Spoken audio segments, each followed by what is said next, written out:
WDWL TV, located on Grumpy Vulture Boulevard, and my studios are located on Grumpy Old Man Road, and we are broadcasting live from Studio A again.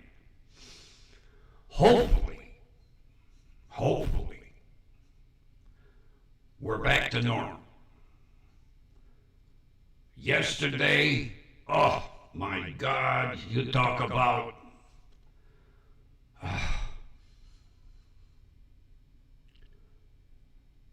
the only thing I can say is basically yesterday's attempt from Studio A and Studio B was one big, huge Mongolian clusterfuck.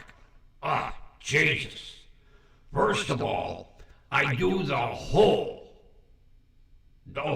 stream. No volume.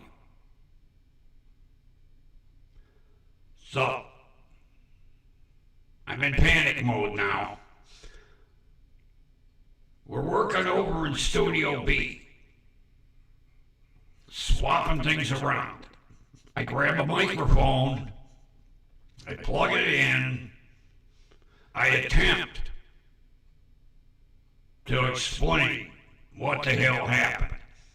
And it's echoing, and it's going in and out, and it's doing everything except broadcasting. So I was going to delete that, and I figured, well, enough of it came through, and there was enough explanation you could understand what the hell was going on. Well, I find out, for some unknown reason, my interface took a shit. It shorted out. I didn't know because the lights were on. I was getting sound bars on Prism, so I should have had volume. I thought originally the mixer went out. Nah, luckily, when I got all this equipment, when my buddy passed, he had 2 and 3 of everything.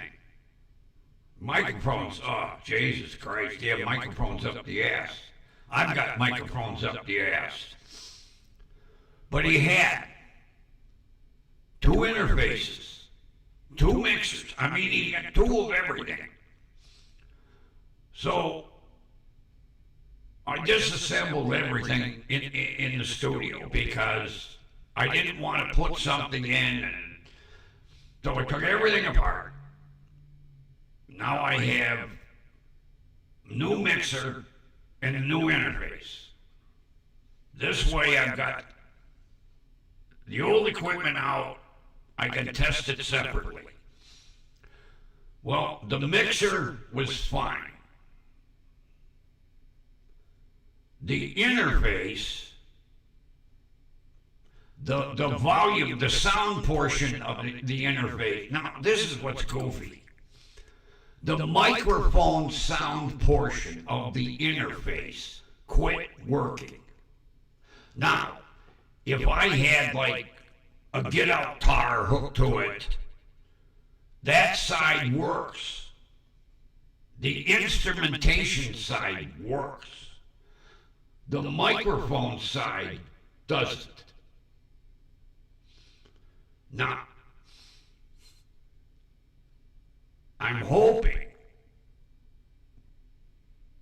that my computer repairman, who has this guy, believe it or not, he's got a guy. When he was in his pre-teens, his father taught him how to work on TV sets, radios, TVs. This kid at 10 years old was like repairing CVs because CVs were big back in the day.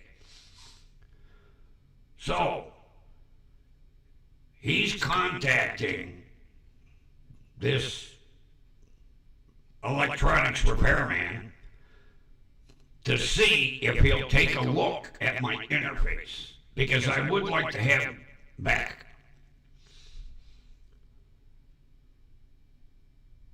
Then,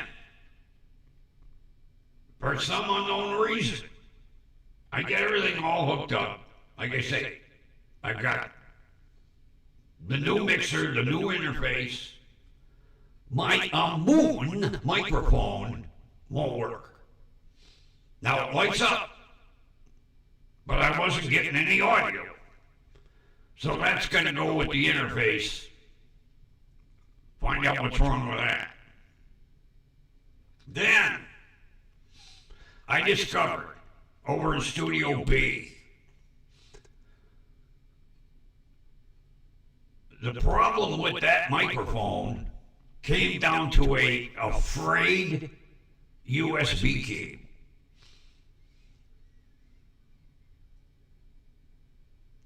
My bad habit. I usually check all my cables from one end to the other. But this comes from my buddy, out of his complete warehouse of equipment that I inherited. So I figured he checked it. Well, it's obvious. Evidently, I don't know, he picked his cable up somewhere, and it was, it was wound up with a zip tie. Hey, you didn't get to take your bow.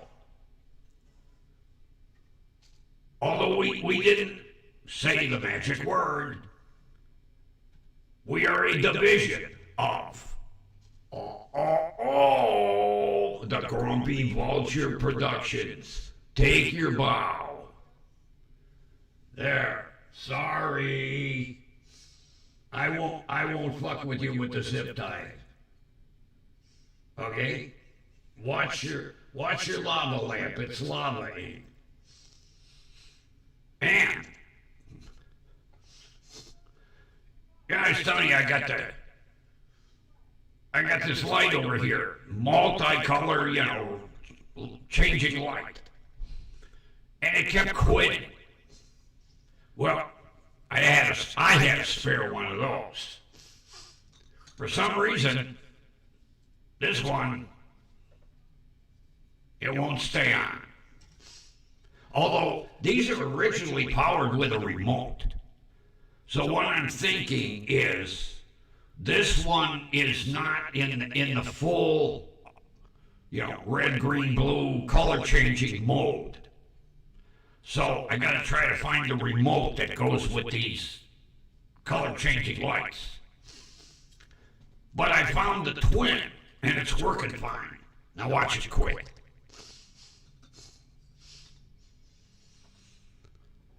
So, we're back to the original, from when Grumpy first started on YouTube, golden microphone.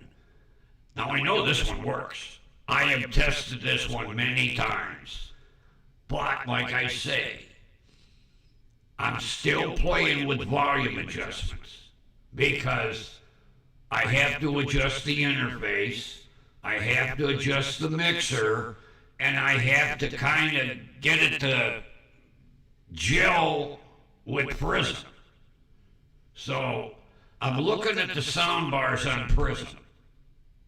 They're staying in the green. They're not going into yellow or red, which means the modulation should be perfect. I'm just saying. That's why I put on there, start your volume low, adjust accordingly. Because when I do the run back, I will see where the volume levels are, if they're still way up there blowing people's eardrums out. Eventually I'll get this back to way it was. I mean, for the longest time we had no problem. I fired up the console, turned all the equipment on, everything was perfect. Then things got all confoculated, so I have no idea what happened, but we're working on it. I mean, I'm even looking at the mixer. Everything's in the green. Nothing going into the yellow, nothing going into red. That don't mean shit. I've discovered that. That don't mean shit. Pardon me, dry mouth.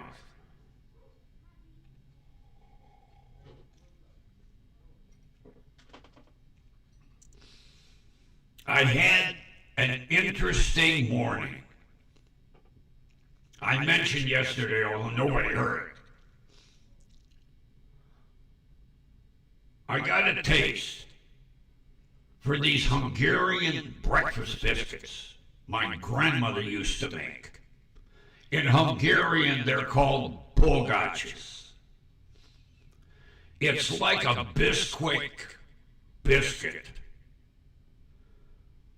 with cracklings, which is basically rendered, you render down lard and you have these little bacon bits. And then, you crush the bacon bits up and you put them in the dough and you make the polgács. It's not that easy. But lately, I've had a taste for polgács. Now, we used to have a bakery in Lakewood, Tommy's Pastries. That's where I was getting my polgács. But I haven't been around Tommy's Pastries for about 3 years. I don't know why I haven't had a taste for polgács in 3 years, but all of a sudden I got a taste for it. So I go up to Tommy's, and there's a sign, temporarily closed. Only to find out he's been temporarily closed for over a year. Hopefully he'll reopen. So, finding that out, of course, it makes my craving for a polgács get worse. I'm like a crack addict on polgács. Pardon me. So, I gargle. Polgács is in Cleveland. It comes up with one bakery. One. Now, here's the problem. As the generations go,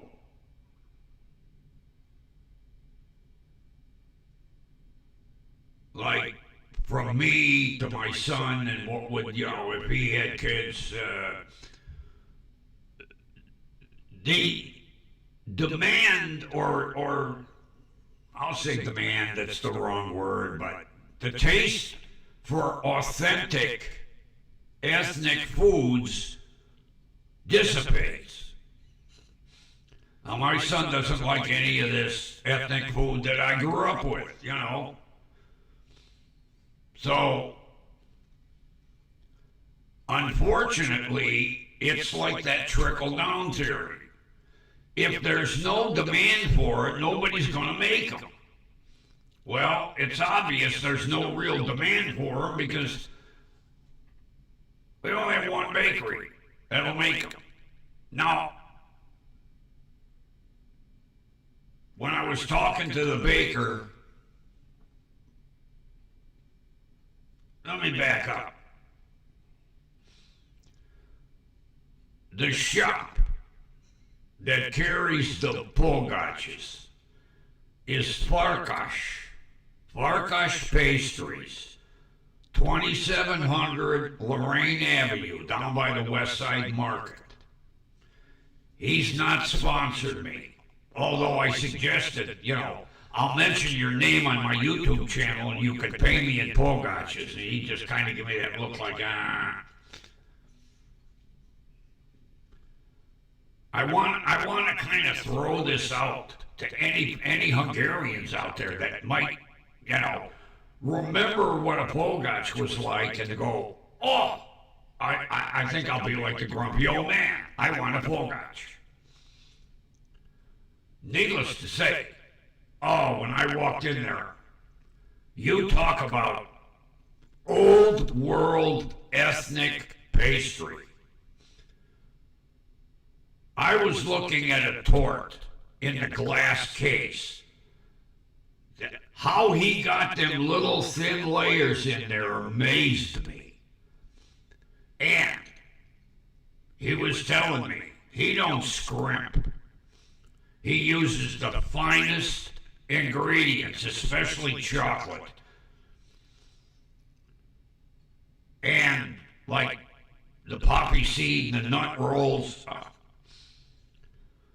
I really was dying to, for a poppy seed roll when I saw it. But everything in the glass case was ordered. 90% of his business is orders. Because he's only open Friday, Saturday, Sunday. And everything is basically orders. He has very little leftover, extra pastry.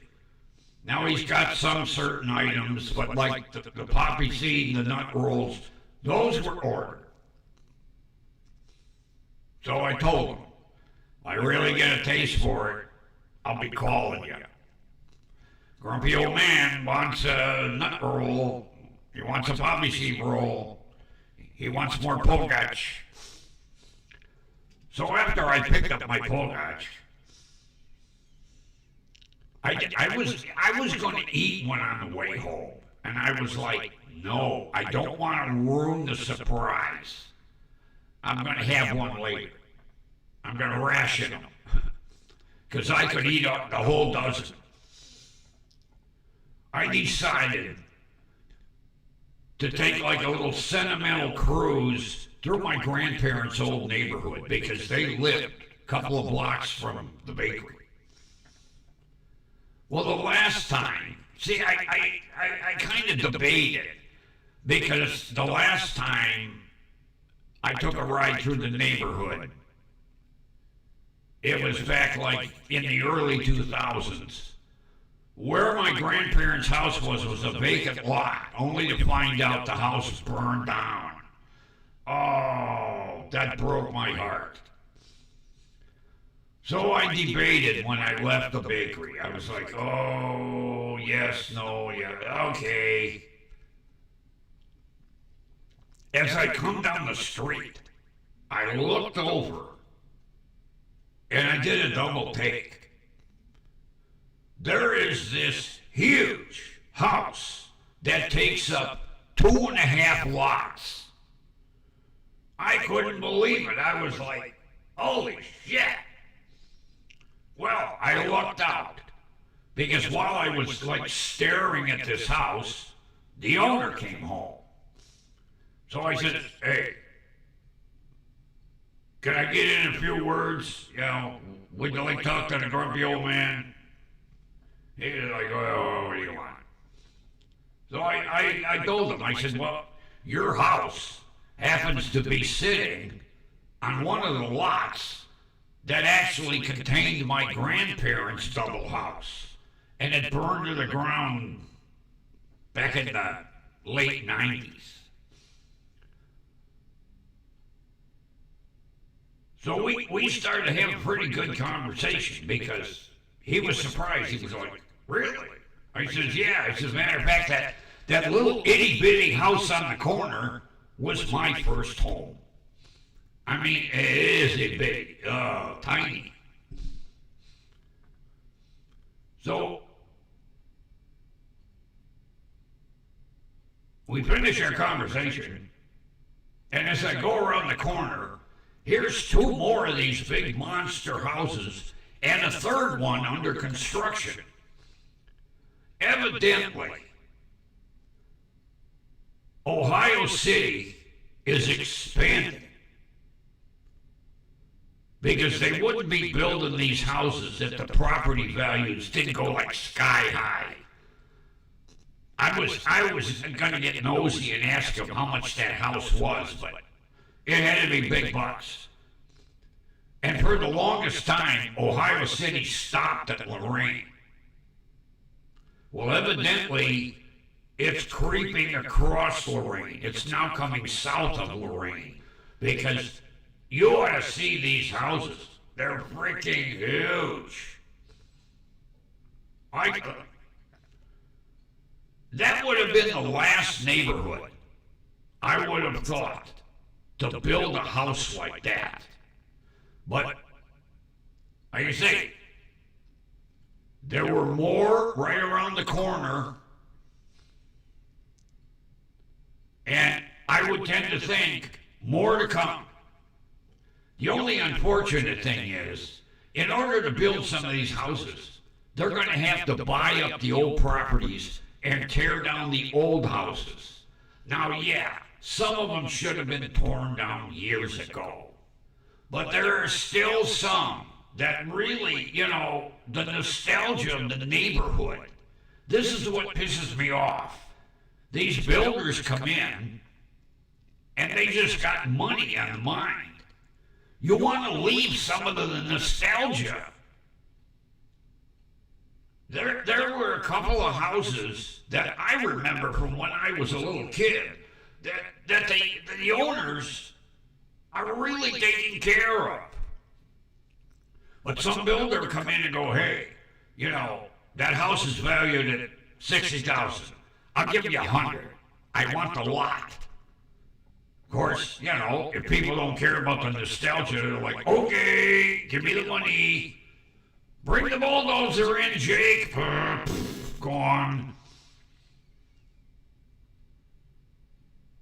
It's all right to build these new houses, but kind of in between, leave the nostalgia. Those neighborhoods are, 200 years old. I know my grandparents' house was built like 1899. Because for the longest time, the second story where my grandparents actually lived, why they didn't live downstairs, I don't know, I never asked. They lived upstairs. They didn't even have a bathtub. My grandfather had to put one in. He had to build a bathroom up there. Run plumbing, electricity, because the house, when it was built, didn't need it.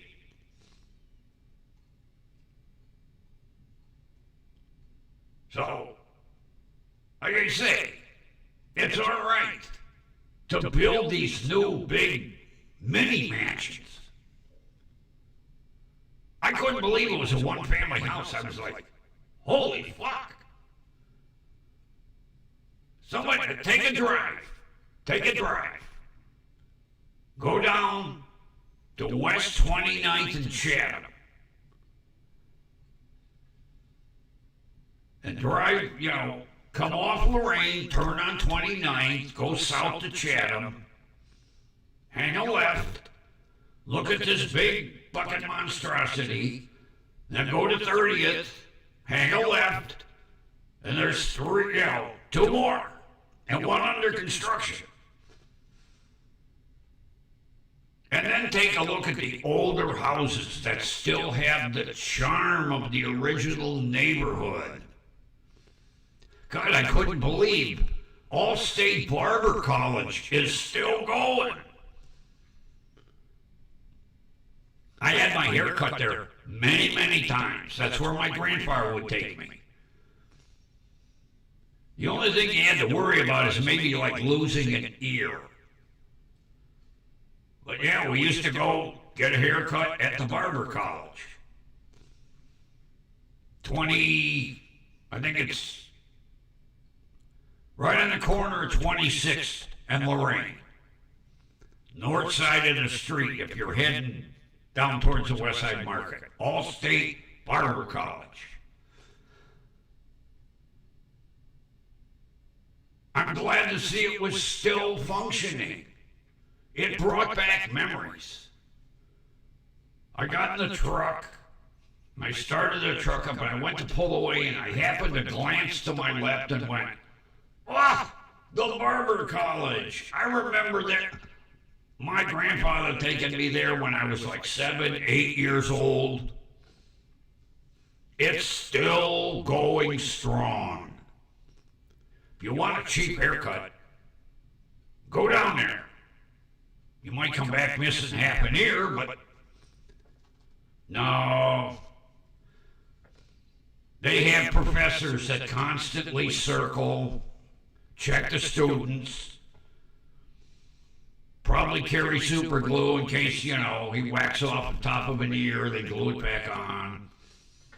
Just kidding. I don't want everybody from Allstate Barber College to be out in my front yard tonight at midnight with pitchforks and torches. Although they do warn you, you run the risk, that it is students. I don't know if they practice on, like wooden heads, but yeah, the old Barber College is still going strong. So on the way back, I decide I'm going to go down Fulton Road to the freeway, I want to check out things in that area. So I'm sitting at the corner of Monroe and Fulton. At one time, Dow Chemical used to be there. I don't know what's there now. Half the building's like boarded up. But it was Dow Chemical. They made plastic, the stretchy plastic stuff. I forget what you call it. Saran wrap. Ah, there we go. They made saran wrap. So I'm sitting at the stop sign because there's a traffic light at Fulton and Bailey, and I'm waiting for the light to change so that I can pull out. Well,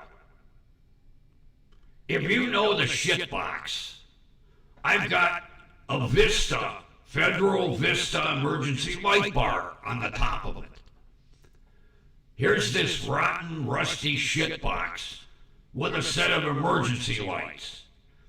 And then I've got big emblems that say Leonard Truck and Trailer.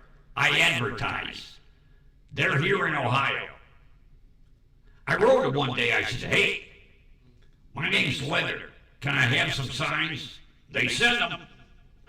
So this guy is in a red Ford Escape. And he's doing the like, what the fuck is that? Not paying attention. He's staring at my truck. The light went to red. Uh-oh! At the last second, he realized, I'm doing 30 miles an hour and the light is red. Bang, bang, bang, bang. Yeah. He rear-ended. And then, of course, you rear-end one, it rear-ends the next, it rear-ends the next, it's a chain reaction. Now, luckily, nobody was seriously hurt. Although one guy got out, so we know, 1-800 lawsuit. But as I'm driving around the accident, the guy in the Ford Escape shook his fist at me. I didn't cause the accident. You weren't paying attention. You're looking at the shit box. Like, why does he have the fucking roof lights on a piece of shit like that? Boom! Uh-oh! Too late. Yeah, I heard each one. Boom, boom, boom, boom. Airbags all, people putting windows down, the smoke coming out from the airbags, yeah. But he shook his fist at me. Yeah. I didn't do nothing. I'm sitting at a stop sign, waiting for him to go by. Well, he went by. Uh-oh. So that made for a real interesting morning. Of course, I'm driving down Fulton Road. What do I have on my mind? Italian bread. Because at Fulton and Clark, is Mazzone's Italian Bakery. It's been there forever. Not no more. Closed. For good. Building for sale. I was like, when did this happen? I'm going to have to gargle it. Yeah, Mazzone's. It was like a landmark there for years. Gone. See, it's that ethnic stuff. People don't want to take the time to drive down to a mom and pop bakery to get authentic old world product. No, they'll go up to, gigantic Eaglet and get that imitation, supposedly Italian bread.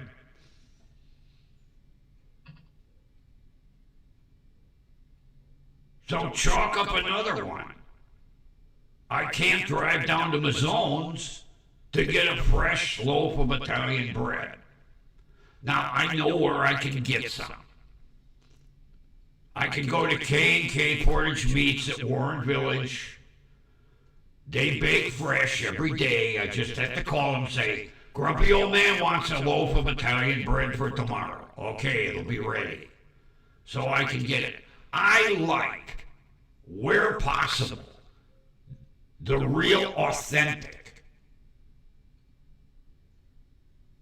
Now, I'm cheating, I'm eating Schwabel's Jewish rye, but I don't feel like driving over to Cleveland Heights to get a loaf of authentic Jewish rye. I used to do that, not now. I don't like driving all over, but it was worth it. I would drive all the way over just to get a loaf of Jewish rye bread. Not anymore. That's like bagels. Oh, if I had a taste for bagels, I would go over to Bialys. Oh, you talk about bagels that melt in your mouth. Yeah, Bialys. Sometime take a ride over. If you want an authentic, handmade, fresh baked Jewish bagel, go to Bialys. Yeah, at one time I used to make a big trip. I would go to Bialys, get bagels.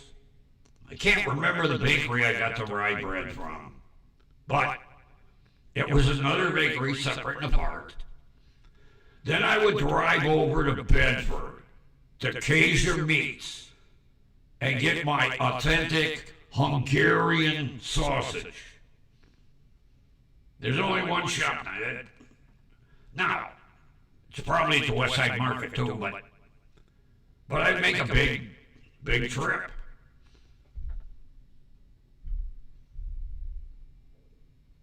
People used to think I'm nuts. You're driving all the way over to Cleveland Heights for bagels and rye bread? Yeah. You can get bagels at the grocery store. They're not authentic. I want the real thing. I grew up eating it.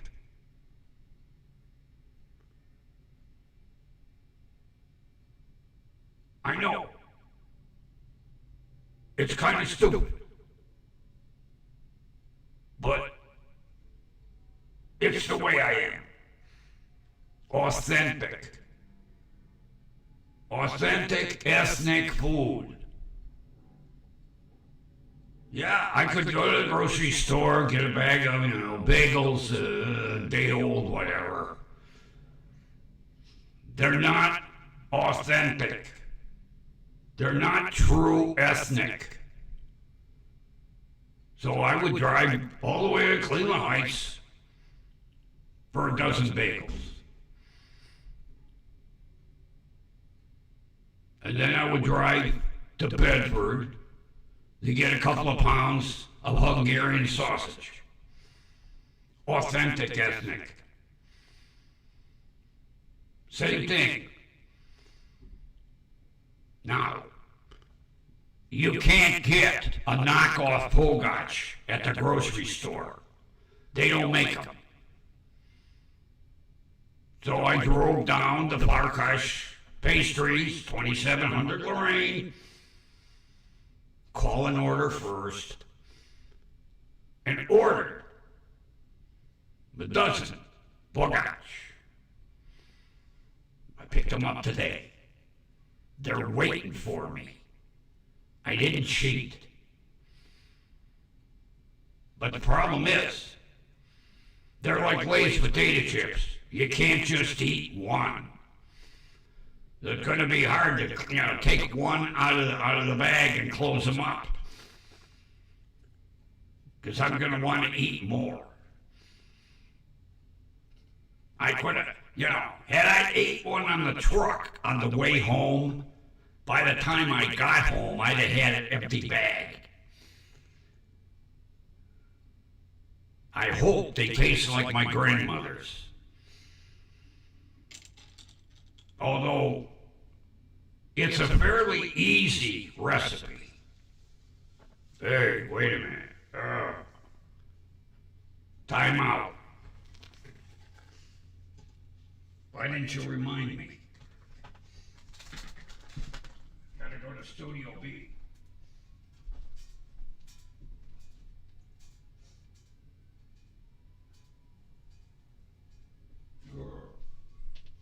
Okay, back to Studio A.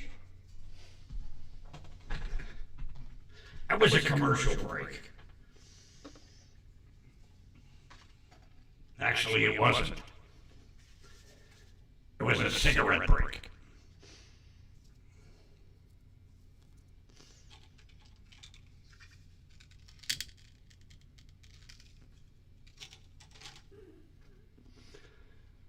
But see, friends, this is why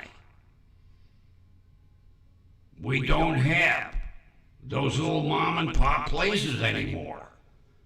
Because people don't really support them. It's sad. All the ethnic foods that I grew up with, they're getting harder and harder for me to find. Now I know where, where the Hungarian meat shop is, but it's out in Bumfuck, Egypt. I don't really like driving that far anymore. One day I'll make a trip. Because the more I think about it, I'm like, I got a taste for Hungarian sauce. Of course, that's like a $60 trip. Because it's like, give me a pound of that, give me a pound of that, give me a pound of that. Well, I'll take a pound of that. $62. I only came in for one item. But it's worth it. I'll have a smile from ear to ear eating my Hungarian sausage, like tonight with a Pogach. I'll have a smile from ear to ear. You'll need a chisel to wipe that smile off my face. And it's one Pogach a day. That way I have them for 12 days. And then I'll have to order more. And that's, now see, my oncology should go, if you can eat one Pogach a day, how come you can't do 5 cigarettes a day? Hey, one thing at a time. The Pogachs are more important. But that's the way it's going to be. One Pogach a day. Like them vitamins, one a day. That's the way it's going to be. Nice, container. I can sit and look at the Pogachs and go, I could eat that whole container. Willpower, one a day. Now I know there's a lot of people out there going, you're really off the deep end, Grumpy. Well, yes, I am. It's my heritage, my ethnic foods. No, I don't eat them every day. But when I have a taste for them, I want them. As I'm eating the pogach, it's going to bring back memories of Saturday mornings, my grandfather picking me up. I'm 8, 9, 10 years old. This was the big thing. When the weather was decent, because Grandpa didn't like to drive in the snow. Once the weather got decent, every Saturday morning, he would pick me up. He'd tell me, be ready at 7. Then he'd pick me up. We'd go down to the West Side Market because lunchtime was our favorite time together. So we'd go down the West Side Market. We'd get a big stick of pepperoni, like a baseball bat. We'd get a stick of pepperoni, a big piece of smoked whitefish, a nice sweet onion. There's a method to our madness, it's coming. And then we go in the back corner to Mary's Bakery and get a round rye. It was about this round, like the size of a tire. And then we would stop at the cheese shop and we would get a big chunk of special cheese. And then we'd come home, and my grandfather used to piss my grandmother off because we just unwrapped the butcher paper all over the kitchen table like heathens, She'd say, oh, you're like two heathens, eating off paper, cutting food, with the knife, holding it. But that was our time together, me and Grandma. And we'd really piss her off because he'd slice a chunk of that nice round rye. And then he'd get slice of onion and a chunk of cheese. And she would throw a shit fit because the cheese was Limburger. Oh, yeah. Talk about stink. Oh, it smelled like somebody died in that kitchen.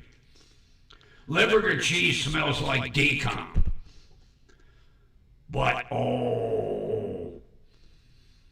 that was our feast. Have a little pepperoni, have a Limburger cheese sandwich. My grandmother's kitchen would stink for a week. But on Friday, she would spend most of the day baking pogachas. And then she knew we were going to have this heathen feast in the kitchen. And she'd pop some in the oven to warm them because pogachas, warm pogachas, they're to die for. And she'd have a basket, covered with a towel, keep them warm. And we'd eat like two heathens every Saturday.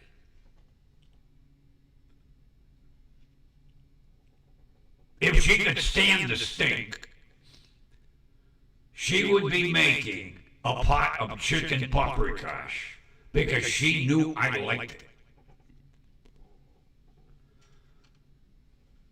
And she always said, it tastes better the second day. So she'd make it on Saturday.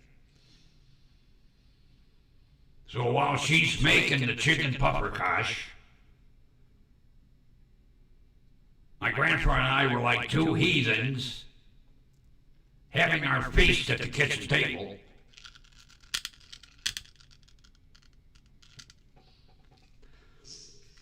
And then comes Sunday. Now, Grandma would get up early, put on her Sunday best, and go to church. And then Grandpa, he would do something that would really piss my parents off if they found out. Him and I would sit and drink coffee. Yeah, I was never allowed to drink coffee until I was, in my late teens at home. But I had coffee at 10 years old at Grandpa's house. And see, as soon as we were done with our coffee, he'd wash both cups and put them away so that Grandma didn't know I was drinking coffee because she'd throw a shit back. So then she'd come home from church. She'd start to heat up the paprikash. And then she'd watch her favorite show, Polka Varieties. And you better not breathe while she's watching her show. And then when the paprikash was ready, she made homemade dumplings from scratch. So yeah, I like my ethnic foods. Maybe one day I'll go to a cheese shop and get a chunk of Limburger and a nice sweet onion. And think of me and Grandpa at 10 years old having our heathen feast. What do you think? You agree? No? Okay. Well, Limburger cheese and roadkill smell the same. I eat the Limburger, you eat the roadkill. What the hell are you talking about? Here, giving me some shit here. He's mumbling under his breath through his beak. Limburger stinks. So does roadkill. I don't eat roadkill. You do. I'll eat my Limburger, you eat your roadkill. But we're not eating it together.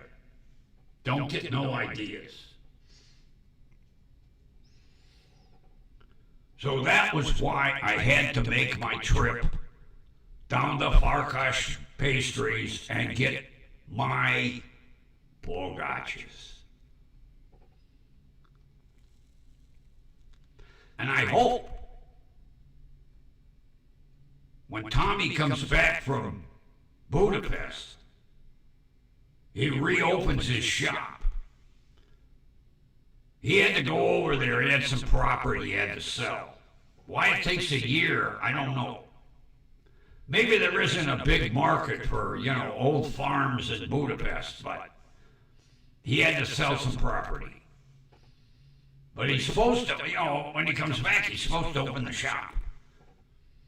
Because, see, Tommy bakes the authentic old world Bogachas because he brought the recipe over. It was his father's, or I think his grandfather's recipe, as his grandfather was a baker in Budapest. And Tommy's Bogachas were damn close to Grandma's. Damn close. So I'm hoping Farkash's are the same. Either way, now I know where I can get them.